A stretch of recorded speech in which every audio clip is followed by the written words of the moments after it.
Welcome to the most realistic racing simulation ever developed for the PC. If you've never played a Papyrus racing sim before, you may be in for a surprise the first time you get out on the track, because in real life, driving a 750 horsepower stock car at the limit isn't easy, and it's not easy to do in the game either. You can't expect to become a master at it overnight. First, you need a solid understanding of the basics, and that's where these driving lessons will help.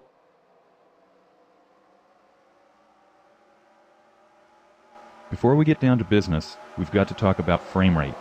Frame rate is a measure of how many times per second your screen gets redrawn in order to keep pace with the action. To find your frame rate, just press the F key while you're driving.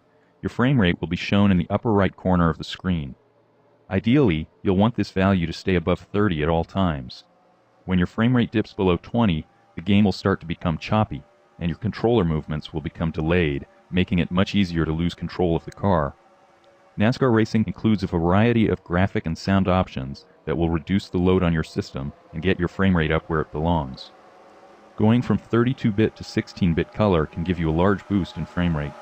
Going to a lower resolution, reducing the mirror detail level, reducing the drawing distance, reducing the number of opponent cars displayed, and disabling graphic effects like smoke can also do wonders for your frame rate.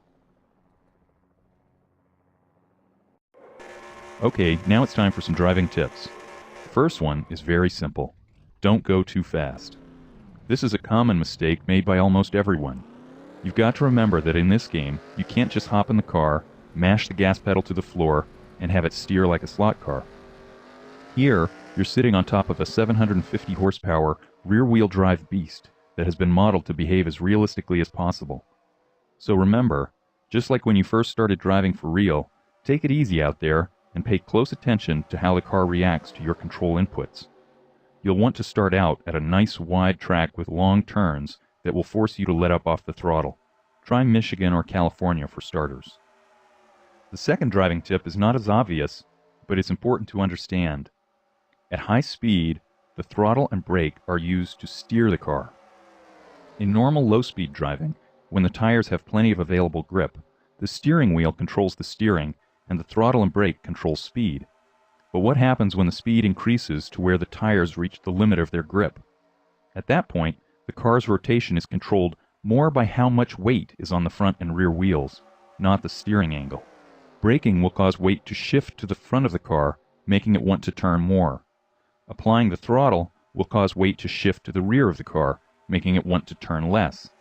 Here's an example. As the car goes through the corner, we'll keep the steering angle the same, but we'll let up on the throttle. Watch as the car pulls to the inside. This time, we keep the steering angle constant, but we'll add some throttle. This time, the car pushes to the outside. When the tires exceed their grip limit and lose traction, the opposite effects occur. Too much brake will cause the car to plow forward and refuse to turn. Too much throttle will cause the rear of the car to snap around and spin. If you want to master car control, and you have to master car control if you want to win races, you'll need to properly anticipate these effects and compensate for them by using the steering wheel. For these reasons, it's important for you to be smooth with the steering, throttle, and brake. Just as you wouldn't violently jerk the steering wheel back and forth, don't jump on and off the throttle and brake suddenly. Instead, do what the pros call rolling into and out of the throttle and brake. Apply them gradually and come off them gradually, and you'll have fewer unscheduled meetings with the wall. Being smooth will also help you preserve your tires. That means fewer pit stops, and fewer pit stops will help you win races. Here's another tip that will not only help you out on the racetrack, but out on the street as well. As you're driving around the track, concentrate not on where you are, but on where you will be in the next 4 to 5 seconds. When you see the next corner in the distance, visualize steering into it, taking the correct line through it, and coming out of it. You'll be able to set up for the corner earlier, and any corrections you may need to make will be less drastic because you'll be making them earlier rather than at the last second. You'll also have more time to avoid any trouble that may be developing up ahead. Look for the shaded racing groove on the track. That will show you the quickest line through each corner. Visualization is definitely important, but don't rely solely on your eyes out there. Your ears are just as important when it comes to getting the most out of your car. Listen to your car as you go through the corners. Are the tires squealing like crazy? If so, you're going too fast.